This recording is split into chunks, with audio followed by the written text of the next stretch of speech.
Hi friends, అందరికీ నా హృదయపూర్వక నమస్సుమాంజలిలు. ధర్మం శరణం గచ్చామి బుక్ నుండి దాన ధర్మం 3వ రోజు.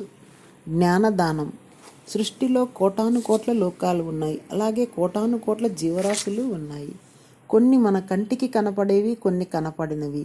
ఏ జీవరాశిలోనైనా శైశవ దశలోనే సహాయం అర్థించడం చేయడం జరుగుతుంది. కానీ మానవ జాతిలో పుట్టినప్పటి నుంచి చనిపోయేంత వరకు అర్థించడం అన్నది సృష్టి సహజ ధర్మానికి ఎంతో విరుద్ధంగా జరుగుతూ ఉంది. ఎన్ని దేవాలయాలలో, ఎన్నో ఆశ్రమాలలో దానగుణం కలవారు ఏర్పాటు చేసిన అన్నదానం అన్నది నిరంతరం జరుగుతూ ఉంటుంది. భోజనాల వేళకు రావడం, భోజనం చేయడం, ఏ చెట్టు క్రింద పడుకోవడం, మళ్ళీ భోజనం వేళకు భోజనం చేయడం, ఇలా జరుగుతూ ఉంటుంది. దీని పర్యవసానం ఆశ్రితుల్లో సోమరితనం, బాధ్యతారాహిత్యం, జీవితాన్ని ఆషామాషిగా తీసుకోవడం, నిరర్థకంగా జీవించటం అలవాటై అంతా సంఘానికి పెద్ద భారంగా తయారవుతుంది. దీనిని అపాత్రదానం అంటాం. నిస్సహాయులైన వృద్ధ నిరాశ్రితులు, ఏ పని చేతకాని అనాథ వికలాంగులే దాన స్వీకారానికి అర్హులు. జ్ఞాన సముపార్జన చేసి ఉదర పోషణార్థం సమయాన్ని వెచ్చించక సంఘం కోసమే తన జీవితాన్ని అంకితం చేసే ధ్యాన జ్ఞాన ప్రచారం చేస్తున్నవారు కూడా దాన స్వీకారానికి ప్రత్యేక అర్హత కలిగినవారు. అసలుకు జ్ఞానపరంగా చూస్తే దానం అన్నది లేనే లేదు. లేనివాడు ఎవడు, ఉన్నవాడెవడు, తీసుకుంటున్నవాడెవడు, ఇస్తున్నవాడెవడు? అన్నింట్లో ఉన్నది ఒక్కటే, అదే బ్రహ్మతత్వం. అంతా అన్నింటా ఉన్నది ఒక్కటే చైతన్యం, అదే మూల చైతన్యం. దీన్ని అర్థం చేసుకుంటే మొత్తం అర్థమైనట్లే. దీన్ని అర్థం చేసుకోవటానికి రకరకాలుగా జన్మలు తీసుకుంటూ ఉన్నాం. డబ్బు లేని వాడిగా జన్మ తీసుకోవడం వల్ల అణిగి మణిగి ఉండడం, ఓర్పు, సహనం, కలిసిమెలిసి జీవించడం, ఇంకా ఎన్నో పాఠాలు అనుభవంలోకి వస్తాయి. డబ్బు ఉన్నవాడిగా జన్మ తీసుకోవడం వల్ల వ్యవహార దక్షత, లీడర్షిప్, దానగుణం, ఇంకా ఎన్నెన్నో పాఠాలు అనుభవంలోకి వస్తాయి. కనుక ధనవంతుడికి దరిద్రుడికి దానం చేసినా, దరిద్రుడు ధనవంతుడి దగ్గర దానం తీసుకున్న ఎవరి పాఠాలు వాళ్ళు నేర్చుకోవటానికి. కనుక ఇచ్చేవాడు ఎక్కువ, తీసుకునేవాడు తక్కువ అన్న ప్రశ్న లేనేలేదు. అట్లాగని ఎప్పుడు తీసుకునేవాడు జీవితం అంతా తీసుకుంటూనే ఉండరాదు. వాడు ఇచ్చే స్థాయికి తన శక్తిని పెంచుకోవాలి.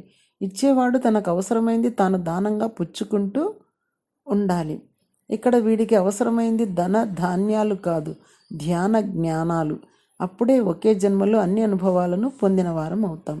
అందుకే వివేకానందుడు దానం చేస్తున్నావంటే నీకు వాడు ఆ అవకాశాన్ని కలిగిస్తున్నాడని అర్థం చేసుకో అన్నాడు. అంతేకాకుండా అన్ని దానాల కంటే ప్రాణదానం గొప్పది, ప్రాణదానం కంటే విద్యాదానం గొప్పది, అంతకంటే గొప్పది జ్ఞానదానం అని చెప్పాడు. మరి జ్ఞానం అంటే వాక్కుల రూపంలో కొంత, పుస్తకాల రూపంలో కొంత, ఆదర్శవంతుల ఆదర్శాల ద్వారా కొంత, ప్రకృతి పరంగా కొంత, ఆత్మ ప్రబోధాల ద్వారా కొంత తీసుకుంటూ శాశ్వతానందమయ జీవనానికి అవసరమైనది ఏదైతే ఉందో, ఆ కారణ కార్య సంబంధ శాస్త్రం ఏదైతే ఉందో దాన్ని జ్ఞానం అంటాం. అబ్బా కొంత కొంత నువ్వు చెప్తూ ఇలా చెప్తారే అని వర్రి వద్దు. సత్యజ్ఞానం ఎప్పుడు సింపుల్గానే, సూటిగానే ఉంటుంది. క్రింద ఉన్న జ్ఞాన కణికలను కొన్నింటిని చూద్దాం. సామాన్యంగా జీవించాలి, అసామాన్యంగా ఆలోచించాలి, ఆహారాన్ని తగ్గించాలి, అనారోగ్యాన్ని తొలగించుకోవాలి. కృషితో నాస్తి దుర్భిక్షం.